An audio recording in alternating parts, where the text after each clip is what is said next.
everyone, it's Marissa, and today is a bittersweet day because it's both my brother's birthday and it's also the day they're having the celebration of life for one of my ex-boyfriends who unfortunately is in New Orleans and I couldn't make it there. So instead, to memorialize him, we're going to use him as a lesson. So I got my party hat. So celebration of life memorial, and I'll do it in a style that I think he would definitely agree with because he was a little bit of a teacher and always enjoyed when people learned a good lesson. So today's lesson is going to be about biographies. A lot of people don't always know what to put in their biography, and so we'll use him as an example and talk about what kind of things that you should have in a biography. So first of all, we need to know who are we talking about? What do they do, right? In his case, his name was Eddie Bricker. He was an American artist. So the basics. What about education, right? In his case, he went to art school in Pittsburgh. He was from Pittsburgh, McKeesport area. And he also went to culinary school. And if you have any people that you have worked with that are of note, that's who you want to include when you are talking about your biography. In his case, in culinary, he worked with Alice White. He would always sing the song Alice's Restaurant in regards to her.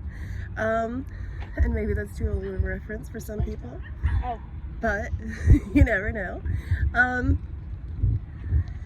So what things of note have you done with your life, right?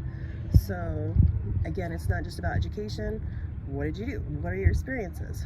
In his case, like I said, he's an artist, and he started out working for NASCAR, painting cars in the Carolinas. He eventually worked his way down to the Florida Keys, where he met up with Joe Carter, who is one of the original body painters. We'll get to that in a second. But those two were known not just for that, but also for doing murals. But yes, they were known for body art as well. Joe Carter being one of the originals who first started the trend at Fantasy Fest down in the 70s. And so Eddie worked with him. Joe Carter was one of the first that was saw on the Playboy channel, and so he was invited to do the Ozfest tour. Eddie painted with him on the Ozfest tour, as well as some other artists like Todd Kirkland. And very interesting group of guys, let's say that.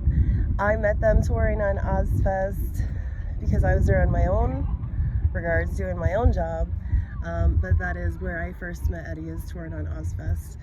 And again, if we're talking biographies, I don't need to talk about myself. I'm talking about him and his experiences, right? So you always want to be mindful to leave out the extraneous information that people don't need to know, right?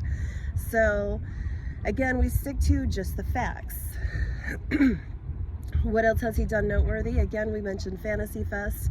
He was also known to regularly paint at Mardi Gras, and as we mentioned, on Ozfest. Of course, he's also done other things with his life. He's painted a number of murals, from marinas to roller skating rinks after Hurricane Katrina. He spent most of his time between Key West and New Orleans, so there's a lot of his art that is left behind in those areas. However, he was best known for disposable art. He was definitely one of those people that would help you to understand why things like edible creations are only meant to be enjoyed for a moment. It's just a moment in time. It's like a firework. You just enjoy it for a little bit and then it's gone. It is what it is. So like I said, he was a teacher in and of his own right. Most of his teaching methods would not be smiled upon, but generally effective. So something to be said about that. So again, when it comes to biographies, you want to mention the facts about the people, place, things, and what you have done. keep in mind this is going to be different from a press release. In a press release, you're going to mention a specific event, say that you're promoting. In the case of an author, maybe a book release. In the case of a musician, maybe a concert, things of that nature, right? So biography, different from press release, but you may have some biographical information in a press release. So we'll talk more about press releases coming up, but I want you to start thinking about biographies. What would you include in your biography? What are your noteworthy awards? Who have you worked with that's of interest? And what do people need to know about you the most? If there's any projects that you have worked on, those are the times to mention it.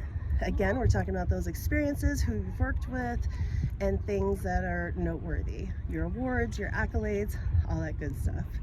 So again, we'll touch base on press releases coming up, but start thinking about biographies because we're going to need one of those.